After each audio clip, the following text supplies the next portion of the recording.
네, 우리 좌우 청년들 또 함께 이렇게 예배 드리게 되었는데 우리 눈으로라도 함께 잠깐 인사하고 우리 같이 말씀드리면 좋겠습니다. 우리 말을 못하는 대신에 눈에 가득 사랑을 담아서 너무 보고 싶었다, 그 다음에 만나서 반갑다, 이런 메시지가 눈을 통하여 다 전달될 줄 믿습니다. 네, 저희 눈에서 그런 메시지가 보이시죠? 네, 감사합니다. 그 고개 흔든 분 제가 기억해 놓겠습니다. 우리 계속하여 고린도전서 말씀을 함께 읽고 또 함께 나누고 있습니다.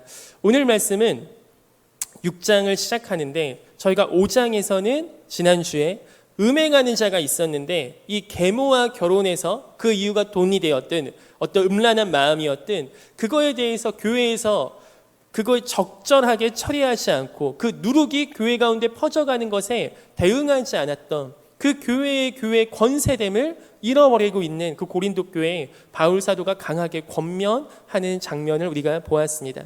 오늘 말씀에서는 음행이라는 주제랑은 또 다른 주제인데 여기서 보시면 아시겠지만 고발이라는 단어가 나옵니다. 우리가 이 본문을 좀 볼 때 이 당시 로마 제국이 그 당시 유럽 세계, 이 고린도는 지금의 그리스 나라 지역에 있거든요. 그래서 아테네에서 좀 약간 옆에 떨어져 있는 도시에 있는데, 그러니까 로마 제국이 다 로마화 시킨 그 상태였습니다. 특히 고린도는 말을 잘 듣는 식민지 도시였어요. 그렇기 때문에 굉장히 로마가 원하는 것들이 그곳에서 많이 있었던 거죠. 사상적으로도 그리스 로마 신화 등 그들의 어떠한 철학이라든지 이러한 것들 혹은 경제 등 모든 것이 사실 로마에게는 굉장히 좋은 말 잘 듣는 도시였습니다. 그런데 이 고린도에 우리가 로마 법에 대해서 좀 같이 알고 넘어가면 좋을 것 같습니다. 지금 나와 있는 이 현대법, 근대법, 이것이 유럽에서부터 시작한 그 법을 가지고 하지 않았겠습니까? 그런데 근대화된 나라들이 법 체계를 가지고 올 때 계속해서 그 근원을 따라가고 하면 이 로마법이 시초가 된다고 합니다.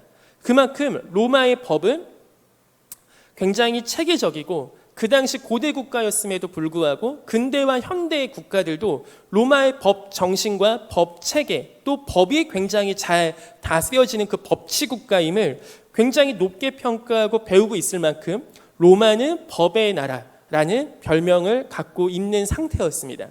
그 상황에서 어떠한 일이 발생했냐면 여기서 1절, 2절 보시면요. 너희 중에 누가 다른 이와 더불어 다툼이 있는데 이 중에 변호사분이 안 계셔서 제가 자신 있게 얘기하지만 이런 소송에는 민사와 형사로 크게 나뉘는 거 아시죠? 네. 그런데 여기서 보면 다른 이와 더불어 다툼은 형사입니까? 민사입니까? 네, 딱 봐도 민사소송인 거죠. 물론 그 당시에 지금처럼 형사소송, 민사소송 이렇게 정확하게 나뉘어지고 하기보다는 명확하게 잘못한 일은 당연히 형법으로 다스려질 겁니다. 그거는 로마 법이 굉장히 잘 돼 있다고 합니다. 그런데 문제가 어디서 발생했냐면 로마 법의 특징 중에 하나가 이 민사에서 많이 발생했다고 합니다. 왜냐하면 민사소송 자체가 만약에 제가 우리 형제 자매들 중에 한 명과 싸움이 났다고 합시다. 그럼 여러분 그게 100% 저의 잘못만 있겠어요? 아니면 100% 그 형제의 잘못만 있겠습니까? 교통사고 나도 그 보험료 저기할 때도 1대 100으로, 0대 100으로 막 하기도 애매하잖아요. 뒤에서 완전히 받아버린 거 아닌 이상은. 그만큼 이 민사건은 사실 어떻게 해석하고 어떻게 정리하느냐가 굉장히 중요했던 거죠. 그래서 그 재판장에서 말을 굉장히 잘하는 사람이 유리했겠죠. 그래서 그 당시에 말을 잘하는 이 수사학, 자기를 변호하는 이 수사학이 굉장히 발달했다고 합니다. 이러한 이유들 때문에. 그러니까 교회에서도 어떠한 사건이 발생하면 고린도에서는 나하고 싸워 지금? 그럼 돈 많은 사람은 재판장 와. 소송해버리는 겁니다. 고발을 해서 재판장에 딱 서서 돈이 많은 사람은 사전에 그 재판하는 사람들에게 이미 다 로비를 다 끝낸 상태였기 때문에 어떠한 결과가 너무나 지극히 돈 많은 사람 중심으로 나왔던 게 로마의 민사소송 당시 그 재판에 있었던 일들 중에 하나라고 합니다. 그게 너무나 당연한 거죠. 이런 상황 속에서 바울이 고린도 교회 소식을 들었는데 그러한 일이 똑같이 고린도 교회에서 발생하고 있다는 소식을 들은 거예요.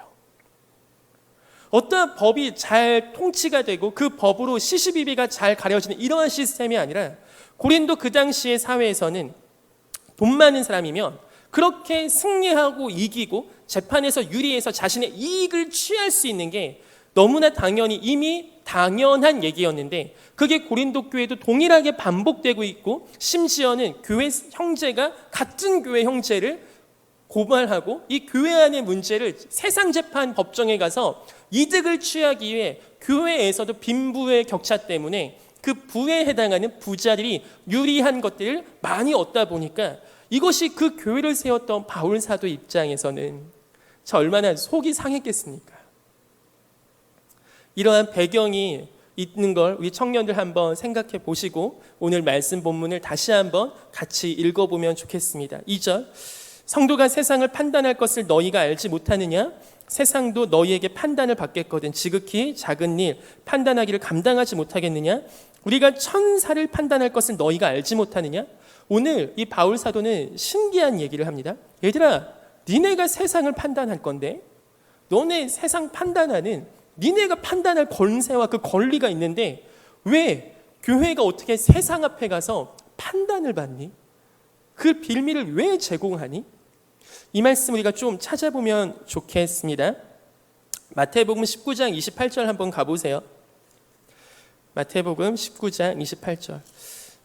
제가 이런 서신서 말씀을 설교하다가 복음서에 가서 예수님이 어떻게 말씀하셨는지를 연결해 드리는 건 여러분이 성경을 읽는 구조적인 작업 중에 굉장히 중요합니다. 그래서 항상 같이 이렇게 연결해서 읽는 훈련을 해보시면 좋겠습니다. 19장 28절 제가 읽어볼 테니까 한번 들어보세요. 예수께서 이르시되 내가 진실로 너희에게 이르노니 세상이 새롭게 되어 인자가 자기 영광의 보좌에 앉을 때 나를 따르는 너희도 12 보좌에 앉아 이스라엘 12지파를 심판하리라. 아멘. 여기서 너희는 우리 직감적으로 알겠죠? 예수님의 제자들입니다. 그 제자들에게 권세를 주시는데 어떤 권세냐면 이스라엘 12지파, 즉 이스라엘 12 공동체, 이 공동체, 국가, 나라, 하나님의 백성들을 심판할 수 있는 이 권세를 누구에게 줍니까? 예수님의 제자들에게 주는 겁니다. 누가복음 22장 30절도 함께 가면 좋겠습니다. 누가복음 22장 30절.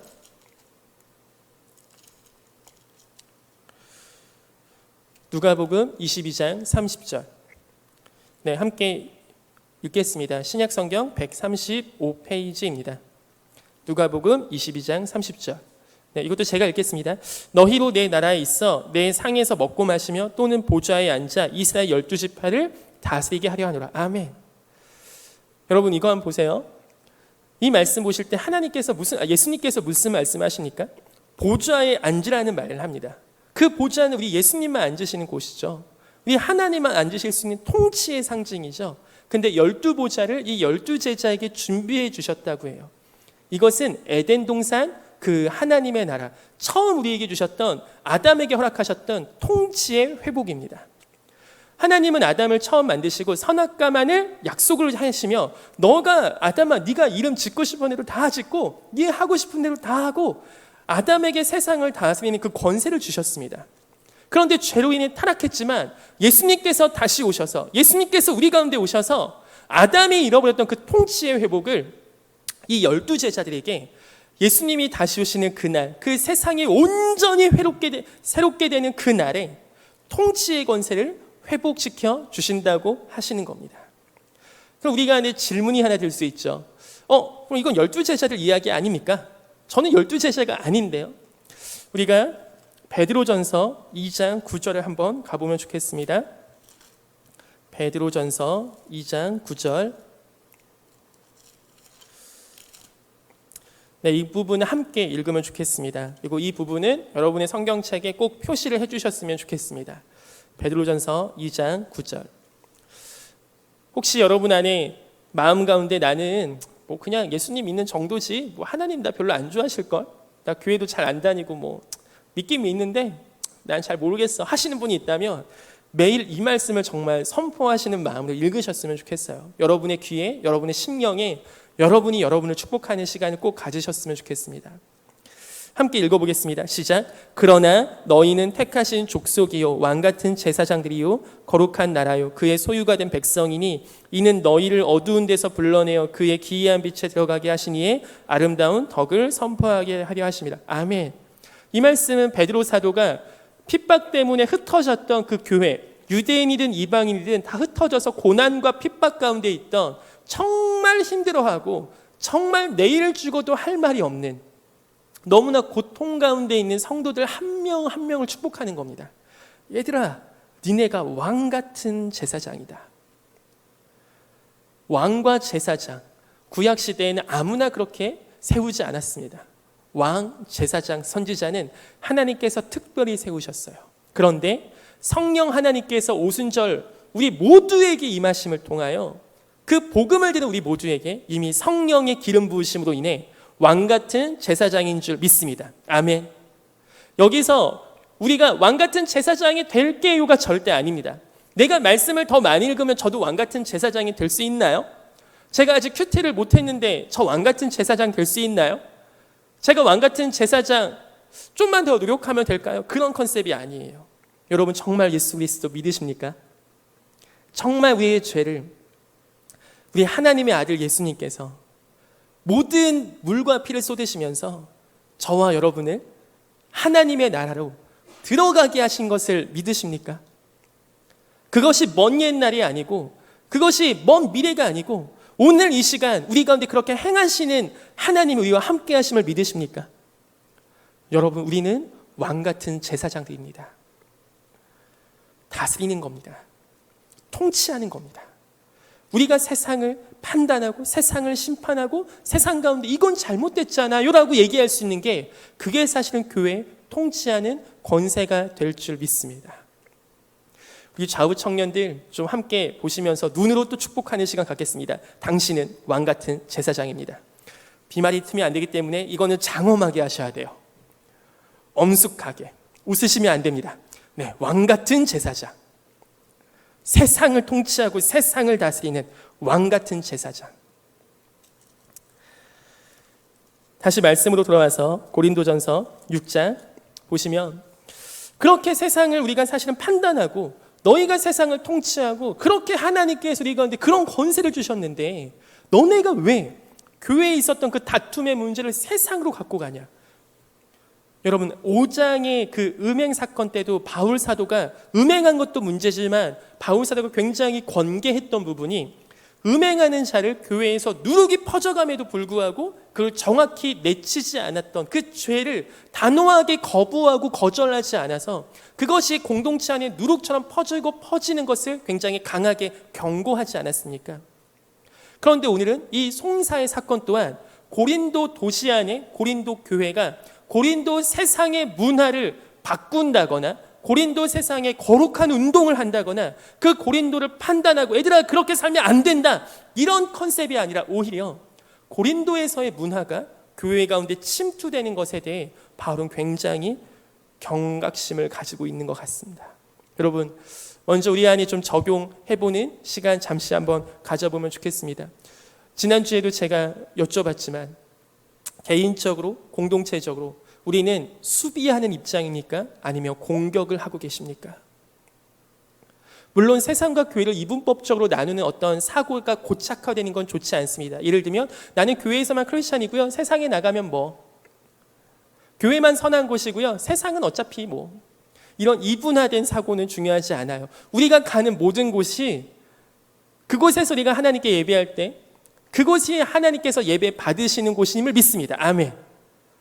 교회만 거룩한 곳이 아니라 이 교회 건물만 거룩한 곳이 아니라 여러분이 가시는 모든 학교와 직장과 모든 삶의 터전이 여러분의 예배와 여러분의 기도와 여러분 안에 있는 그리스도 성령을 통하여 거룩하게 될 줄 믿습니다. 그래서 우리가 매일 가는 곳이 예배의 터전이 되는 거고 매일 우리가 가는 곳이 성령께서 다스리시는 곳이 될 줄 믿습니다. 여러분은 수비하는 입장입니까? 공격하는 입장입니까? 계속하여 세상의 문화와 세상의 죄와 세상의 타락이 여러분의 삶과 우리 공동체를 계속하여 공격하고 오는 걸 막기에 정신이 없으십니까? 아니면 이미 너무 많이 져갖고 그 짐 것을 다시 회복하는 데 정신이 없으십니까? 아니면 세상을 복음으로 변화시키고자 하는 그것들 때문에 세상이 여러분을 경계한다고 생각하십니까? 오늘 이 송사의 문제가 다시 한번 바울 사도가 그 문제를 통하여 이 고린도 교회에게 이야기하고 있습니다. 5절 6절 한번 가보시면 내가 너희를 부끄럽게 하려 하여 이 말을 하노니 바울 사도가 대놓고 얘기하는 거예요. 야, 내가 니네 좀 창피하게 해줄게. 무슨 얘기를 하냐면 너희 가운데 그 형제간의 일을 판단할 만한 지혜 있는 자가 이같이 하나도 없느냐? 여러분 지혜라는 단어 생각했을 때 혹시 1장 생각나세요? 고린도 교회에서는 누가 더 지혜로운가? 바울파가 지혜로운가? 아볼로파가 지혜로운가? 이 엘리트 주의에 젖어있는 고린도 도시의 문화 때문에 고린도 교회 역시 누가 더 똑똑하고 누가 더 말을 잘하는가? 이 문제가 굉장히 중요한 지혜라는 이야기였는데 바울 사도가 비꼬는 식의 얘기를 하는 거예요. 야, 니네 지혜 대결했다며? 근데 이거 지금 이 교회 안에 있는 문제 판단할 사람이 아무도 없어? 니네 안에서 이거 판단할 사람 아무도 없어? 근데 니네끼리 이거 고발하는 거 지금? 아까 5장에서는 바울 사도가 얘기하죠. 음행하는 자는 내쫓지 않아요. 음행하는 자는 내쫓지 않아요. 음행하는 자를 고발하거나 음행하는 자를 문제를 일으켜서 얘기도 하지 않아요. 그런데 자신의 이득과 결탁이 되니까, 자신의 이익과 결탁이 되니까, 자신의 이름과 결탁이 되니까 이 문제에서만큼은 흥분하는 겁니다. 이 문제에서만큼은 흥분하는 거예요. 지금 교회가 타락하고 교회가 무너지고 세상이 힘들어지고 이런 문제는 상관하지 않습니다. 하지만 내 이익이 걸린 겁니다. 하지만 내 재산과 내 돈과 내 명예와 내 삶이 걸린 겁니다. 이거는 포기할 수 없죠. 그러니까 마음껏 고발하는 거예요. 이게 지금 바울 사도가 고린도 교회 상황을 보며 너무나 마음이 아파서 쓴 편지에 이런 내용이 있습니다. 6절 형제가 형제와 더불어 고발할 뿐더러 서로가 서로를 고발하는 겁니다. 믿지 아니하는 자들 앞에서 하느냐? 너희가 피차 고발함으로 서로가 고발하기 때문에 이미 그 자체가 뚜렷한 허물이 있나니 여기서부터 바울 사도가요 굉장히 지키기 어려움을 합니다. 들어보세요. 차라리 불의를 당하는 것이 낫지 아니하며 차라리 속는 것이 낫지 아니하냐. 야, 니네 지금 세상 법정으로 가서 서로 피차 고발할 거면 니네가 그냥 불의를 당하고 끝내라. 여러분 중에 혹시 이런 친구 있으면 친구 삼고 싶으십니까? 여러분 중에 친구가 있는데 교회 안에서 이런 문제가 있었는데 그 친구한테 상담했더니 그 친구가 야, 그냥 네가 속고 끝내. 네가 당하고 끝내. 네가 불의를 당하는 게 더 나아. 이렇게 얘기하는 거예요. 이거 너무 힘든 말씀 아닙니까?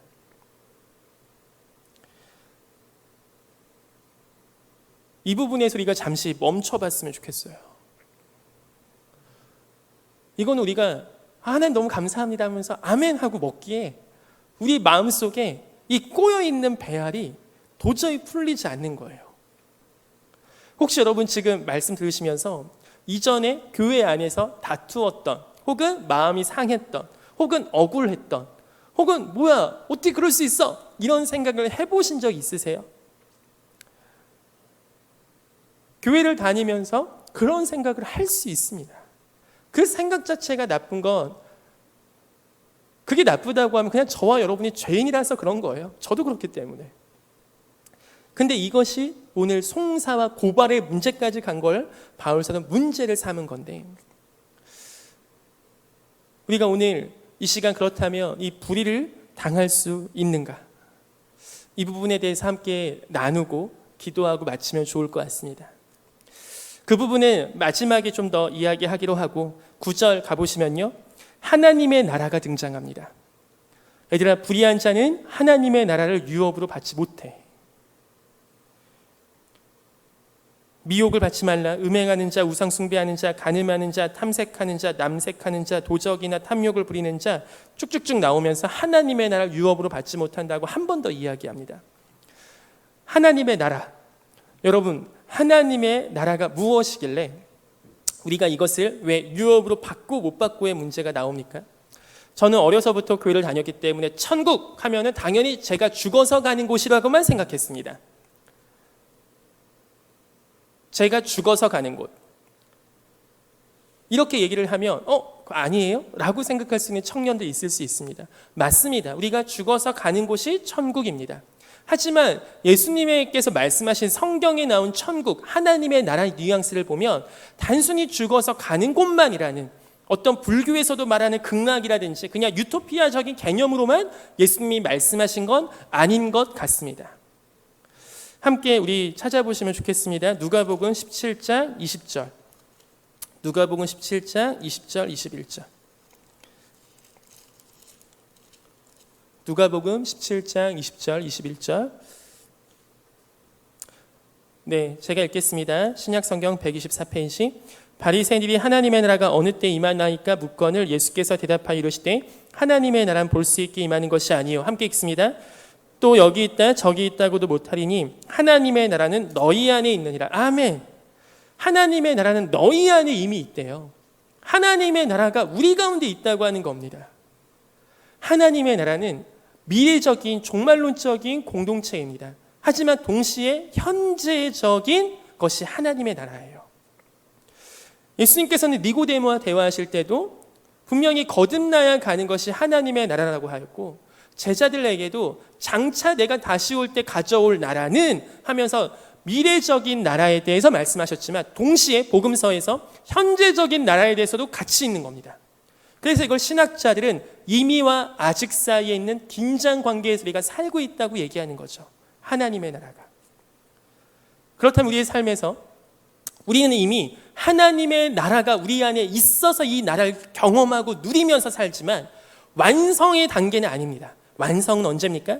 예수님 다시 오시고 우리가 완전히 이 세상의 종말 혹은 우리 개인의 종말 그걸 경험하고 나서 갈 수 있는 곳이 하나님의 나라입니다. 즉 우리 안에 하나님의 나라 천국에 대해 생각할 때 여러분 단순히 내가 티켓을 받아서 나는 죽어서 천국 갑니다. 난 구원의 확신이 있기 때문에 천국 갑니다. 이런 1차원적인 생각만 안 하시기를 축복해요. 우리는 지금도 하나님께서 아담에게 다시 에덴 동산의 회복을 해주신 것처럼 우리 가운데 정말로 하나님의 나라에서 사는 것 같은 하나님의 나라와 같은 그 삶이 저와 여러분의 삶이 될 줄 믿습니다. 그것이 완성의 단계는 아니어도 완벽한 단계는 아니어도 성령님께서 우리 가운데 임하시사 우리 안에 계시사 우리의 마음이 정말로 하나님의 나라가 되고 그 하나님의 부르심 받은 우리 성도들 모인 우리 교회 안에 하나님의 나라가 있기를 간절히 기도합니다. 그렇다면 교회는 하나님의 나라입니까? 그렇게 100% 일치시킬 수는 없습니다. 왜냐? 교회는 죄인들이 하나님께 의롭다함을 받고 모인 곳이지 우리가 처음부터 거룩했던 흠이 없던 자들은 아니기에 완벽한 곳이라고는 얘기할 수는 없습니다. 여러분 교회 오면 모든 슬픔이 다 날아갑니까? 교회 오면 막 모든 눈물이 막 다 그쳐요. 그렇죠? 고개를 끄덕이시면 아무도 없으니까 없다는 얘기죠. 가끔은 교회 오면 더 스트레스 받지 않으세요? 가끔은 교회 오면 오늘 마음 왜 이런 우리는 그러한 완전하지 않고 완벽하지 않기 때문에 서로가 서로에게 상처받고 어려움이 있을 수 있어요. 그게 나쁜 게 아닙니다. 그럼 교회와 하나님 나라의 관계가 어떻게 되겠습니까? 교회는 결론적으로 말씀드리면 오늘 시간이 이제 다 갔기 때문에 하나님의 나라의 결과가 교회입니다. 사도행전에 보시면요. 사도행전에 보시면 하나님의 나라가 마지막에 주제가 돼요. 이 부분만 잠깐 설명드릴게요. 사도행전 1장 가보시면요. 12사도가 하나님 앞에 예수님께 물어봅니다. 예수님 6절 보세요. 예수께 여쭈어 이르되 주께서 이스라엘 나라 회복하심이 이때니까 나라에 대해서 물어봅니다. 근데 예수님께서 그 얘기 안 하시고 땅끝까지 가서 증인되는 삶에 대해서 얘기하세요. 그리고 사도행전 28장 가보세요.